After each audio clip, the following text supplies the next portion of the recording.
अस्सलाम वालेकुम dear students, हम चैप्टर 12 पढ़ रहे हैं कंज्यूमर प्रोटेक्शन, जो कि आपके सिलेबस के हिसाब से लास्ट चैप्टर है और उसके हम सेकंड लास्ट टॉपिक डिस्कस करने जा रहे हैं आज, that is consumer awareness and legal redressal. यानी कंज्यूमर को अवेयर हम कैसे कराएं और क्या क्या लीगल वेज है जिससे हम एक कंज्यूमर की शिकायत उनका अजाला कर सकते हैं। जी बेटा, आज हमारा जो टॉपिक रहेगा दैट विल बी कि कंज्यूमर प्रोटेक्शन एक्ट जो है 1986 वो कैसे एक कंज्यूमर को अवेयर कराता है और क्या एक लीगल प्रोसीजर उसको फराहम करता है जिससे वो अपनी शिकायत उनका अजाला कर सकता है। तो इस टॉपिक को पढ़ने से पहले जो कंज्यूमर प्रोटेक्शन एक्ट 1986 है उसने पहले डिफाइन किया है कि कंज्यूमर असल में होता क्या है, किस बंदे को हम एज ए कंज्यूमर के नाम से जानते हैं।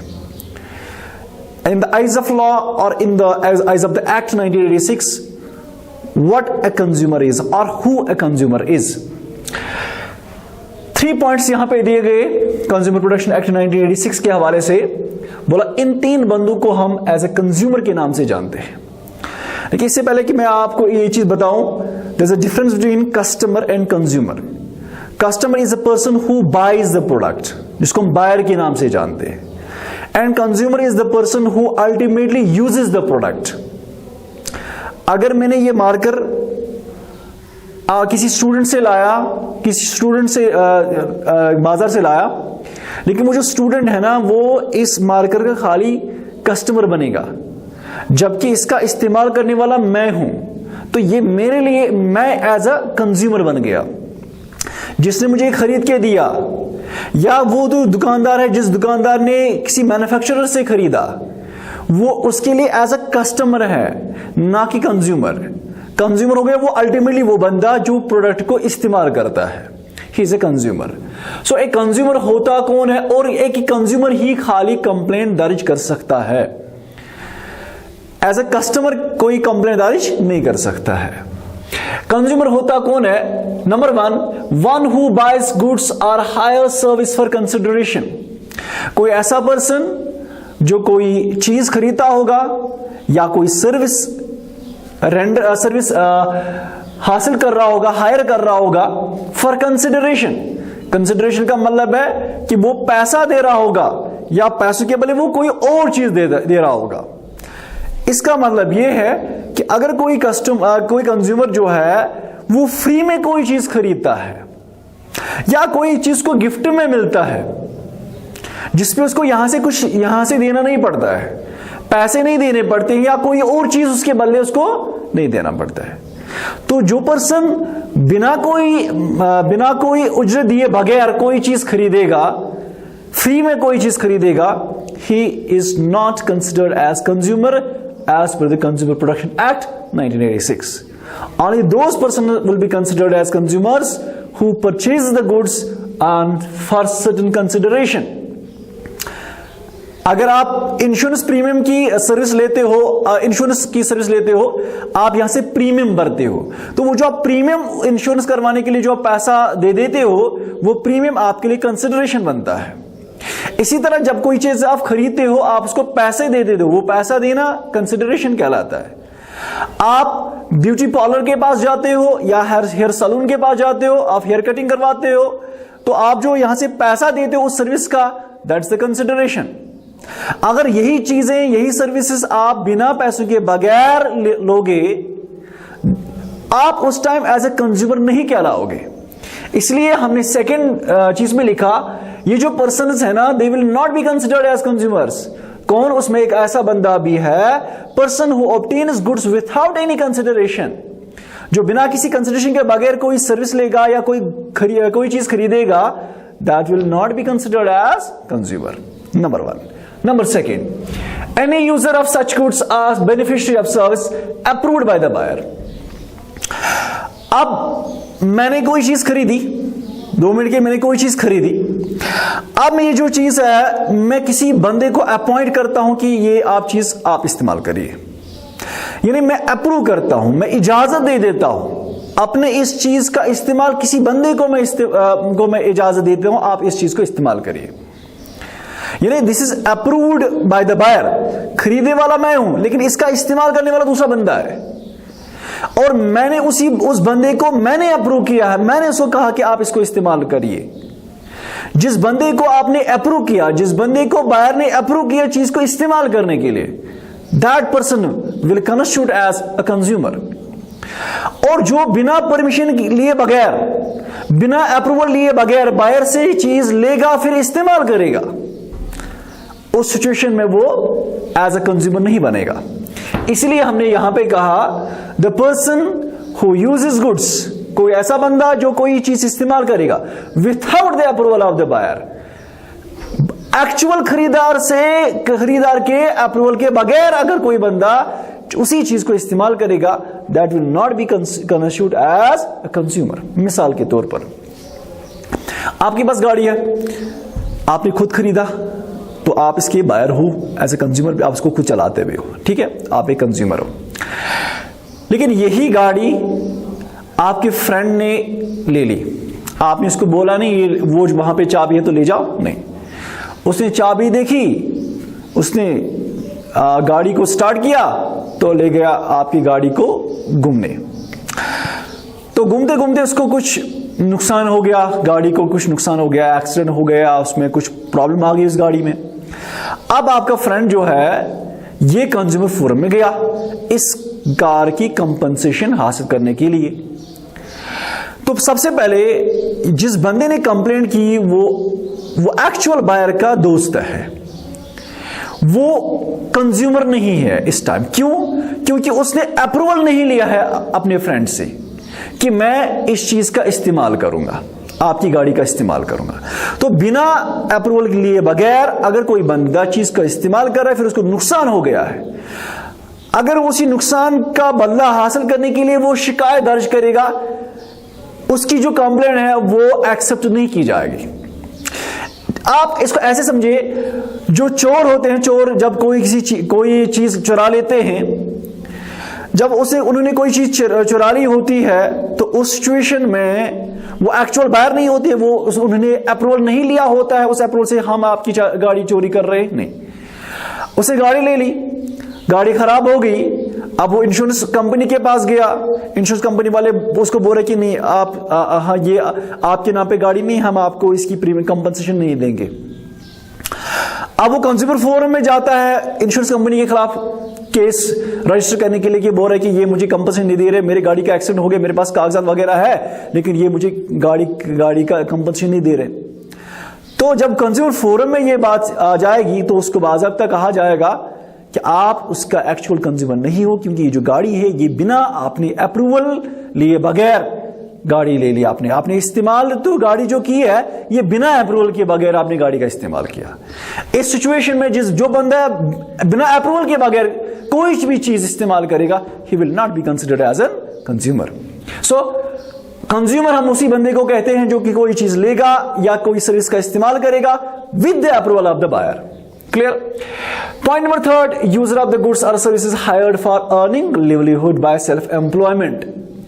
कह रहे कोई भी बंदा जो किसी चीज का इस्तेमाल करेगा या किसी सर्विस का इस्तेमाल करेगा इस पर्पस के लिए कि उससे वो पैसा कमाता है, वो सेल्फ एम्प्लॉयमेंट का काम करके पैसा कमाता है। मिसाल के तौर पर मैं इंडिविजुअल कोचिंग दे रहा हूं, फॉर एग्जाम्पल मैं बच्चों को पढ़ाता हूं इंडिविजुअल लेवल पे, राइट। अब मैंने मार्केट से एक व्हाइट बोर्ड खरीदा, मेरे लिए व्हाइट बोर्ड बहुत ही इंपॉर्टेंट है, या मार्केट मेरे लिए बहुत इंपॉर्टेंट है जिस पे मैं बच्चों को पढ़ाता हूं। अब जब मैंने ये बोर्ड लाया, मुझे इसमें कोई डिफेक्ट नजर आया। अब मैं ये चीज वापस दुकानदार के पास गया, दुकानदार उसको मानता नहीं है एक्सेप्ट करना, बोला कि नहीं मैंने जो बेचा दैट्स इट, मैं इसका आप कंपनसेशन नहीं दे सकता हूं। अब मुझे लगा कि मुझे अनफेयर, मुझे एक्सप्लॉइट किया गया है। अब मैं इसी दुकानदार के खिलाफ शिकायत दर्ज करने के लिए गया कंज्यूमर फोरम।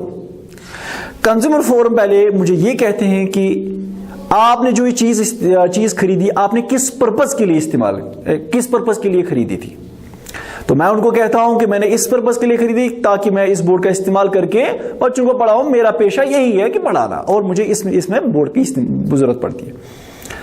तो इस सिचुएशन में मैं इसका डायरेक्ट कंज्यूमर हूं। मैं बोर्ड इसलिए ले रहा हूं ताकि मैं अपना जो रोजगार है उससे वो मुझे इसमें जरूरत लगे पैसे कमाने में, क्योंकि बिना बोर्ड के बगैर मैं कैसे बच्चों को पढ़ाऊंगा, इसलिए मेरे लिए बोर्ड इंपॉर्टेंट है।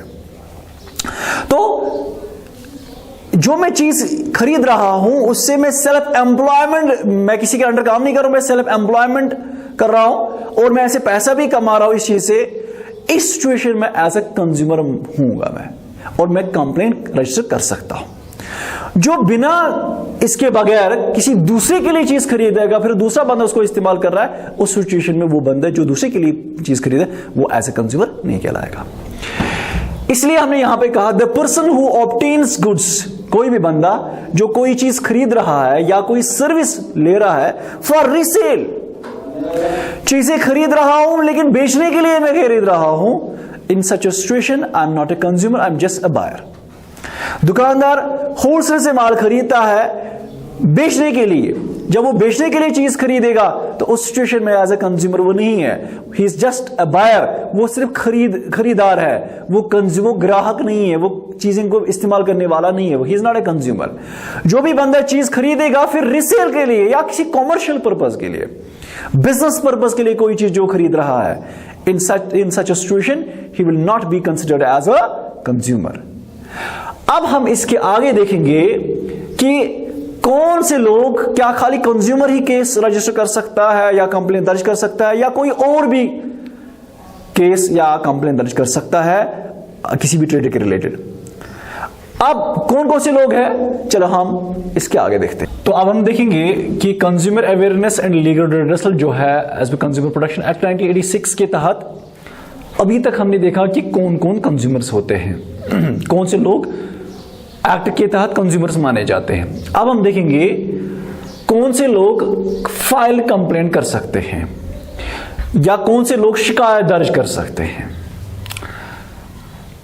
इसमें कुछ चीजें बताएंगे कि ऐसे लोग जो है कंज्यूमर के अलावा, जो हमने अभी तक देखा कि कौन कौन से लोग कंज्यूमर कहलाते हैं, कंज्यूमर के अलावा कुछ लोगों को भी ये पावर्स है कि वो शिकायत दर्ज कर सकते हैं किसी दूसरे के बिहाफ पे।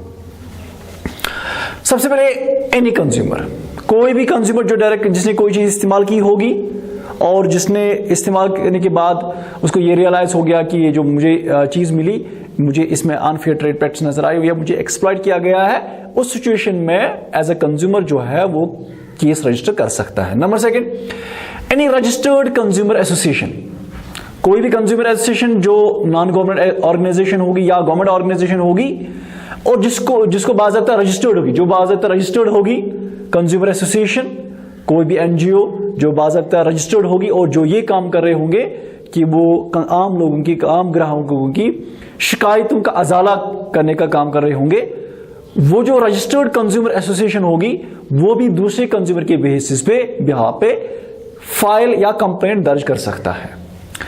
इसके अलावा स्टेट या सेंट्रल गवर्नमेंट को भी ये पावर्स है, वो दूसरे कंज्यूमर के बिहाफ पे शिकायत दर्ज कर सकते हैं। एज ए कंज्यूमर अगर कोई डर रहा है, मुझे उसको लग रहा है कोई और चीज है, तो उस सिचुएशन में स्टेट गवर्नमेंट या सेंट्रल गवर्नमेंट खुद उस कंज्यूमर के बेसिस पे क्या कहते हैं इसको, कंप्लेंट दर्ज करा सकते हैं।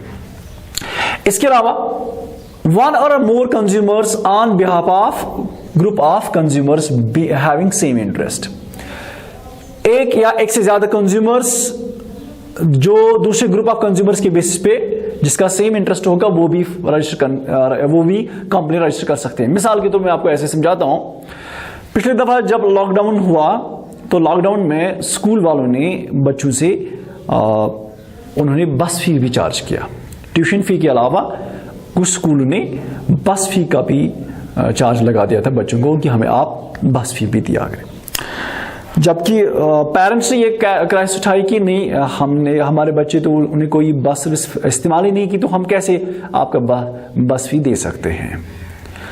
तो डायरेक्ट कंज्यूमर से वहां पे स्टूडेंट्स डायरेक्ट कंज्यूमर से जो सर्विस लेते हैं स्कूल से और तालीम हासिल करते हैं और उसी तालीम का वो पैसा देते हैं, वो डायरेक्ट कंज्यूमर से।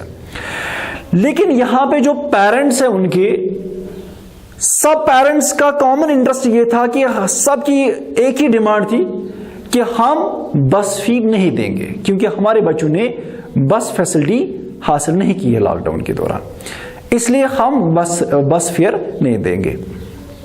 तो उन सब ग्रुप ऑफ पेरेंट्स को एक कॉमन इंटरेस्ट था, उन्होंने केस रजिस्टर करवाया अपने बच्चों के बेसिस पे। असल में चीज जो है या सर्विस इस्तेमाल करने वाले कौन है? उनके बच्चे। लेकिन कंप्लेंट किन्होंने दर्ज करवाई? उनके पेरेंट्स ने। तो पेरेंट जो है यहां पे एक कॉमन इंटरेस्ट, सब पेरेंट्स का कॉमन इंटरेस्ट था कि वो एक कंज्यूमर या बहुत सारे कंज्यूमर्स के बेसिस पे, बहुत सारे स्टूडेंट्स के बेसिस पे उन्होंने कंप्लेंट दर्ज करवाई गवर्नमेंट के पास कि हमें ऐसा अनएक्सप्लॉइट किया जा रहा है, हमसे नाइंसाफी बरत रही है, तो हमें इसका इंसाफ चाहिए। तो उस सिचुएशन में भी वो लोग भी एज अ कंज्यूमर्स बन सकते हैं, वो भी कंज्यूमर्स कहलाएंगे उस सिचुएशन में, उसके पेरेंट्स वो भी कंज्यूमर्स कहलाएंगे और उनको भी हक बनता है, they have the right to file any complaint. इसलिए खाली एक consumer direct consumer case register नहीं कर सकते, बल्कि इसके अलावा कोई और लोग भी उसके केस रजिस्टर कर सकते हैं।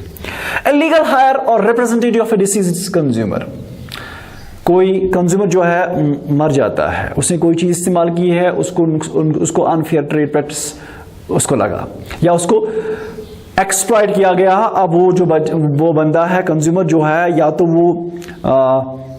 या तो उसको उससे बीमारी लाहक होगी उस चीज का इस्तेमाल करने से, या उसकी सेहत पे हार्मफुल इफेक्ट पड़ा, अब वो बेड पे है, अब वो कोई कंप्लेंट दर्ज नहीं कर सकता है। तो इस बेसिस पे जो लॉ ने उनको बताया होगा कि इसके बेसिस पे कौन लीगल इसके रिप्रेजेंटेटिव कहलाएंगे, वो वहां पे बंदा जो डिसीज्ड पर्सन कहलाएगा, जो बेड पे लेटा हुआ है, या जो इवन कभी कभार किसी कंज्यूमर की डेथ भी हो सकती है। तो कंज्यूमर की जो बाकी लवाकिन होंगे, बाकी वारिसदार लोग होंगे, वो उसके लीगल रिप्रेजेंटेटिव्स कहलाते हैं। या दूसरे एग्जाम्पल मैं आपको दूंगा, अगर आपको इसमें टफ लग रहा है, कोई बच्चा कोई ऑर्फन होता है, वो छोटा बच्चा होता है, अभी 18 साल से कम होता है, अभी वो माइनर होता है, तो उस जिसके अंडर वो होता है, वो उसका गार्डियन कहलाता है, और वो जो गार्डियन होता है वो उस बच्चे का लीगल रिप्रेजेंटेटिव कहलाता है इन the eyes of the law, या गवर्नमेंट की नजर से वो लीगल रिप्रेजेंटेटिव कहलाता है। इसी तरह अगर कोई फर्म जो है जब ये वाइंड अप हो जाती है, या कंपनी जब वाइंड अप हो जाती है, कंपनी वाइंड अप करने के बाद कोर्ट एक बंदा रिप्रेजेंट करता है जिसको हम लिक्विडेटर के नाम से जानते हैं। वो लिक्विडेटर जो होता है, he is considered as a legal representative. वो जो लिक्विडेटर है वो उस कंपनी के बेसिस पे कोई शिकायत दर्ज कर सकता है कंज्यूमर फोरम में। दरअस हमने ये देखा कि जिसको गवर्नमेंट ने या जिसको लॉ ने एज अ रिप्रेजेंटेटिव बनाया होगा, वो रिप्रेजेंटेटिव भी कंप्लेंट दर्ज कर सकता है। अब इसके बाद देखेंगे, जो अब आपने एक चीज खरीदा, आप कितनी देर तक, आप कितने टाइम लिमिट के अंदर आप कंप्लेंट दर्ज कर सकते हो। तो इस सिचुएशन में लॉ ने यह बताया कि as per consumer protection act 1986 के तहत कि जब से आप ये चीज खरीदा तब से लेके 3 मंथ तक आप जब चाहोगे तो तब आप शिकायत दर्ज कर सकते हो। Up to 3 months is the maximum limit. Minimum limit है, जो ही आपने चीज खरीदा, जो ही आपको लगा कि मुझे इससे ठगा गया है, मुझे एक्सप्लॉइट किया गया, आप उसी टाइम उस दुकानदार के खिलाफ कंप्लेंट दर्ज कर सकते हो। लेकिन मैक्सिमम लिमिट जो है वो 3 महीने है। 3 महीने के बाद आप कंप्लेंट दर्ज नहीं कर सकते हो। लेकिन अगर कुछ चीजें ऐसी हैं जिनकी कुछ टेस्टिंग की जरूरत है, जिनको लेबोरेटरी में ले जाना है, पहले उसको जब वहां से रिपोर्ट आ जाएगा तब जाके हमें पता चलेगा कि क्या वो प्योर क्वालिटी का था कि नहीं था, तो उस सिचुएशन में कंज्यूमर प्रोटेक्शन एक्ट 1986 ने ये कहा कि उसमें और टाइम लिमिट थोड़ा बढ़ाया गया। वहां पे मैक्सिमम लिमिट जो है वो 5 मंथ्स है। तो टेस्टिंग के अलावा अगर कोई और चीज है तो जिसमें वहां पे मैक्सिमम लिमिट 3 मंथ्स ही है, लेकिन अगर कोई चीज ऐसी है जिसमें टेस्टिंग की जरूरत है तो वहां पे मैक्सिमम लिमिट 5 मंथ्स है। इसके बाद रिड्रेसल एजेंसीज क्या क्या है, कहां से एक कंज्यूमर, एक ग्राहक केस रजिस्टर कर सकता है या अपनी कंप्लेंट दर्ज कर सकता है। तो वहां पे 3 लेवल्स बनाए गए गवर्नमेंट ऑफ इंडिया ने। डिस्ट्रिक्ट लेवल फोरम में बनाए गए, स्टेट लेवल फोरम में बनाए गए और नेशनल लेवल फोरम में बनाए गए। मैंने आपको इससे पहले भी वीडियो में कहा कि कंज्यूमर प्रोटेक्शन 1986 के तहत जिस बंदे को कंपनसेशन हासिल करना, जिसके बंदे का नुकसान अप टू 20 लाख होगा, वो डिस्ट्रिक्ट लेवल के कोर्ट में जाता है, कंज्यूमर फोरम में जाता है, वहां पे शिकायत दर्ज कर सकता है। अब अगर उसका नुकसान जो है 20 लाख से लेके 1 करोड़ तक है तो वो स्टेट फोरम में जा सकता है या स्टेट कोर्ट में जा सकता है, वहां पे अपनी शिकायत का अजाला कर सकता है और वहां पे अपनी कंपनसेशन हासिल कर सकता है। लेकिन अगर वो वहां पे भी सेटिस्फाई नहीं हुआ, अगर उसका कंपनसेशन 20 लाख से अबो है, 1 करोड़ से अबो है, तो उस सिचुएशन में वो नेशनल लेवल पे जा सकता है, जहां से वो अपनी शिकायत का या अपनी कंपनसेशन हासिल कर सकता है। लेकिन अगर कोई बंदा जो नेशनल लेवल के फोरम में भी वो सेटिस्फाई नहीं हुआ, तो उस सिचुएशन में उसके पास और एक अपॉर्चुनिटी है और एक ऑल्टरनेटिव ये है कि वो सुप्रीम कोर्ट में अपनी शिकायत दर्ज कर सकता है, तो वहां से वो कंपनसेशन हासिल कर सकता है। So it was all about the consumer awareness and legal redressal. That's all for today.